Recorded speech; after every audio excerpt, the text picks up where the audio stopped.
காலம் இருக்கு, காட்சிகள் மாறும். தேர்தலில் போட்டியிடாதது ஏன்? அண்ணாமலை கொடுத்த விளக்கம்.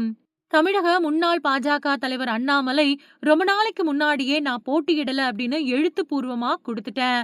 கட்சியோட உயர்மட்ட கூட்டத்துல கூட நான் சொல்லிட்டேன். நான் எந்த தொகுதியையும் கேட்கல. நான் நிக்கணும் அப்படின்னா எந்த தொகுதியிலயும் நிக்கலாம். காலம் இருக்குது, காட்சிகள் மாறத்தான் போகுது அப்படின்னு சொல்லியிருக்காரு. தமிழக சட்டசபை தேர்தல்ல முன்னாள் பாஜக தலைவர் அண்ணாமலை போட்டியிடல. அதிமுக, பாஜக கூட்டணி அமைச்சு தேர்தலை சந்திக்கக்கூடிய நிலையில தனக்கு கேட்ட தொகுதிய அதிமுக கொடுக்கல அப்படிங்கிறதுக்காக அண்ணாமலை போட்டியிடல அப்படின்னு பேசப்பட்டுச்சு. இந்த நிலையில நான் தான் எந்த தொகுதியையும் கேட்கலையே அப்படின்னும், ஏன் தேர்தல்ல போட்டியிடல அப்படிங்கறத பத்தியும் அண்ணாமலை பதில் கொடுத்திருக்காரு. ரொம்ப நாளைக்கு முன்னாடியே நான் போட்டியிடல அப்படின்னு எழுத்துப்பூர்வமா கொடுத்துட்டேன். கட்சியோட உயர்மட்ட கூட்டத்துல கூட நான் சொல்லிட்டேன். உயர்மட்ட குழுவில இருந்து போன பட்டியல்ல இருந்து கூட என்னோட பேரு கிடையாது. பியூஷ் கோயல் கிட்ட நான் ஒரு வாரத்துக்கு முன்னாடியே சொல்லிட்டேன்.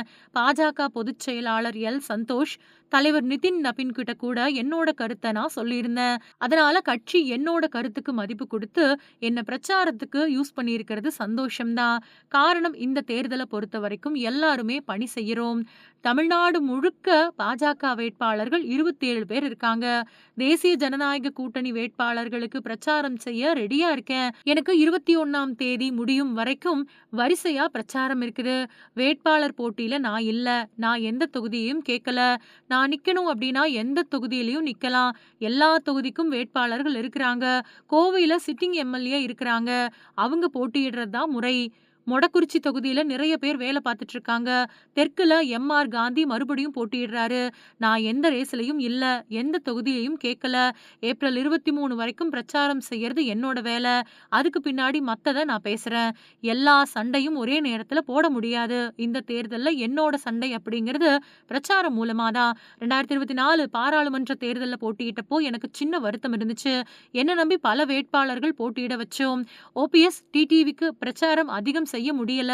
காலம் இருக்குது, நான் நிறுத்தின வேட்பாளர்களுக்கு கூட பிரச்சாரம் செய்ய முடியல. அந்த மனக்குறை எனக்கு இருந்துச்சு. அது இந்த தேர்தல்ல நீங்கிடும். காலம் இருக்குது, காட்சிகள் மாறத்தான் போகுது. நிறைய தேர்தல் வரத்தான் போகுது. அன்னைக்கு நாம போட்டி போட்டுக்கலாம். அன்போடு இருக்கக்கூடிய மக்கள் அன்போட தான் இருப்பாங்க.